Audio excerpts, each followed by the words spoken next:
ಅತಿ ಉತ್ತಮ highest elevated ಲೆವೆಲಲ್ಲಿ ಶಂಕರಾಚಾರ್ಯರು 4 ಶಂಕರಾಚಾರ್ಯರು ಅಂತ ಹೇಳಿದ್ರು.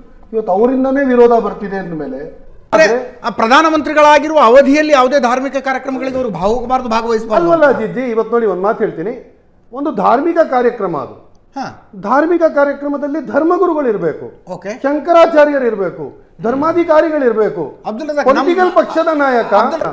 ಒಂದು ಫೋಟೋ ವೈರಲ್ ಆಗ್ತಾ ಇದೆ, ಮುಂದೆ ರಾಮ ಮಂದಿರ, ಇಲ್ಲಿ ಮೋದಿಯವರು ಒಂದು ಬಾಲರಾಮನನ್ನ ಕೈ ಹಿಡ್ಕೊಂಡು ಕರ್ಕೊಂಡು ಹೋಗ್ತಾ ಇರೋದು. ಅಂದ್ರೆ ದೇವರು ಮನುಷ್ಯನ ಮೇಲೆ ಡಿಪೆಂಡ್ ಆಗ್ಬಿಟ್ನಾ ಇವತ್ತು?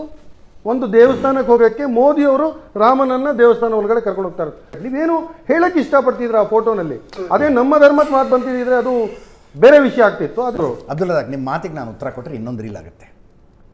ಆಗುತ್ತಾ? ಅವತ್ತು ಹೇಳಿದ್ದೆ ನಾನು, ಊರು ಚಿಂತೆಗೆ ಮುಲ್ಲಾ ಸೊರಗಿದ್ನಂತೆ. ಇಲ್ಲ ಅಲ್ಲ, ಒಂದ್ ನಿಮಿಷ ನನಗೆ ಚಿಂತೆ ಇಲ್ಲ. ಒಬ್ಬ ಮುಸಲ್ಮಾನನಾಗಿ ಈ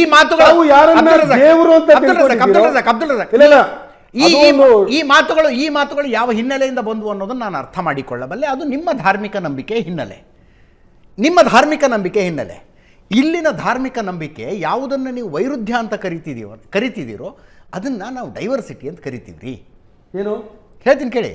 ದ್ವೈತ, ಅದ್ವೈತ, ವಿಶಿಷ್ಟಾದ್ವೈತಗಳಿದ್ದಾವೆ, ಒಂದಕ್ಕೊಂದು ತದ್ವಿರುದ್ಧ. ಆದರೆ ಒಂದಕ್ಕೊಂದು ಬಡಿದಾಟಕ್ಕೆ ನಿಂತ್ಕೊಳ್ಳುವಂಥದ್ದಲ್ಲ ಅದು. ನಾ ಕೇಳಿಸ್ಕೊಳ್ಳಿ. ಈ ಸಂಸ್ಕೃತಿಯ ಬ್ಯೂಟಿ ಅದು.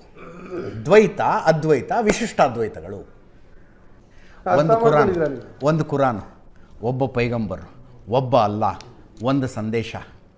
ಶಿಯಾಗಳಿಗೆ ಮೊಹರಂ ಮಾಡೋಕ್ಕೆ ಕಾಶ್ಮೀರದಲ್ಲಿ ಇನ್ನೂ ತನಕ ಆಗಿರಲಿಲ್ಲ. ಕಳೆದ ವರ್ಷ ಮೊಹರಮ್ಮಿನ ಮೆರವಣಿಗೆ ಮಾಡಿದ್ರು. ಅಲ್ಲಿ ಅಹಮದಿಯರು ಅಂತ ಪಾಕಿಸ್ತಾನದಲ್ಲಿದ್ದಾರೆ. ಅವರನ್ನು ಮುಸ್ಲಿಮರ ಅಲ್ಲ ಅಂತ ಕಾನ್ಸ್ಟಿಟ್ಯೂಷನಲ್ ಅಮೆಂಡ್ಮೆಂಟ್ ಮಾಡಲಾಗುತ್ತೆ. ಅಲ್ಲೊಂದು ಫತ್ವಾ ಕೊಡ್ತಾರೆ, ಅಹಮದಿಯರನ್ನು ಕೊಲ್ಲೋದು ಅಪರಾಧನೇ ಅಲ್ಲ ಅಂತ. ಒಂದೇ ಕುರಾನು, ಒಬ್ಬನೇ ಅಲ್ಲ, ಒಬ್ಬರೇ ಪೈಗಂಬರ್. ಹೌದು, ಅದಕ್ಕೋಸ್ಕರ ಅವರು ಮುಸಲ್ಮಾನರಲ್ಲ. ಅಂದ್ರೆ ಕಲ್ಮಾ ಓದಿದ್ರೆ ಅಲ್ಲಾ ದೇವರ ಪಕ್ಕ ಮುಹಮ್ಮದ್ ರಸೂಲುಲ್ಲಾಹನು ಬರಬೇಕು. ಆದ್ರೆ ನಮ್ಮ ಧರ್ಮ. ಅದಕ್ಕೆ ಒಂದು ಸೆಂಟೆನ್ಸ್ ಅನ್ನ ಒಪ್ಪುವುದಿಲ್ಲ ಅನ್ನುವ ಕಾರಣಕ್ಕೆ ಕೊಲ್ಲುವುದೇ ಅಪರಾಧ.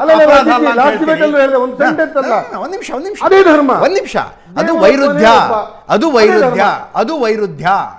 ಅಹಮದಿಯರಿಗೂ ಉಳಿದವ್ರಿಗೂ ಸುನ್ನಿಗಳಿಗೂ ಇರುವ ಬೇಸಿಕ್ ವ್ಯತ್ಯಾಸ ಏನಂದ್ರೆ ಅಹಮದಿಯರು ಇನ್ನೊಬ್ಬ ಪೈಗಂಬರ್ ಬರ್ತಾರೆ. ಯಾವುದೋ ಒಂದು ಇಶ್ಯೂನ ತಗೊಂಡ್ಬಂದು ಇಲ್ಲಿ ಭಗವಂತ ರಾಮ ಅಂತ ಹೇಳ್ತೀರಾ, ಇಲ್ಲ ರಾಮ ಮನುಷ್ಯ ಅಂತ ಹೇಳ್ತೀರಾ? ಎರಡರಲ್ಲಿ ಒಂದನ್ನು ಅಕ್ಸೆಪ್ಟ್ ಮಾಡಿ. ದೇವರು ಅಂದ್ಮೇಲೆ ದೇವಸ್ಥಾನ ಕೊಡಿ. ಮನುಷ್ಯನಾಗಿದ್ರೆ ಯಾಕೆ ಮಾಡಿದ್ರಿ? ಅದ್ವೈತನೇ ಹೇಳುತ್ತೆ ನರಹರನಾಗಬಲ್ಲ. ಅಲ್ಲ, ಅದನ್ನ ತಿಳಿಸಿ ಹೇಳೋದು ಕಷ್ಟ ರೀ. ಅದು ಸ್ಪೆಷಲಿ ಅದನ್ನ ಹೆಂಗೆ ಹೇಳ್ತೀರಿ? ಕೃಷ್ಣ ಯಾರಿಗೋ ಮಗ ರೀ. ಯಾರೋ ಮಗ ಅನ್ಕೊಂಡು ಕೃಷ್ಣನನ್ನು ಪ್ರೀತಿಸ್ತಾರೆ, ಇನ್ನೊಬ್ರು ತಂದೆ ಅನ್ಕೊಂಡು ಕೃಷ್ಣನನ್ನು ಪ್ರೀತಿಸ್ತಾರೆ, ಮತ್ತೊಬ್ಬರಿಗೆ ಕೃಷ್ಣ ಗೆಳೆಯ, ಮತ್ತೊಬ್ಬರಿಗೆ ಕೃಷ್ಣ ದೇವರು. ಅದೆಲ್ಲದಕ್ಕೂ ಒಪ್ಪಿಗೆ ಇದೆ. ಇಲ್ಲಿ ಒಪ್ಪಿಗೆ ಇದೆ. ದೇವರು ಕೃಷ್ಣ ಅಂತೇನು ಹೇಳ್ತಿರಲ್ಲ, ಅವನು ನನ್ನ ಮಗ ಅಂತ ನಂಬಿಕೊಂಡು ಆರಾಧಿಸುವಂಥ ತಾಯಂದ್ರೆ ಇದಾರೆ ನಮ್ಮ ಮಧ್ಯದಲ್ಲಿ. ರಾಂಗ್ ಅಲ್ಲ ಅದು. ಹಂಗೆ ಹೇಳ್ತೀನಿ ಕೇಳಿ. ಕೃಷ್ಣ ನನ್ನ ಸಖ, ಹಿ ಇಸ್ ಮೈ ಏನ್ ಹೇಳ್ತೀರಿ, ಸೋಲ್ ಮೇಟ್ ಅನ್ನುವಂಥ ಹೆಣ್ಮಕ್ಳಿದಾರ್ರಿ.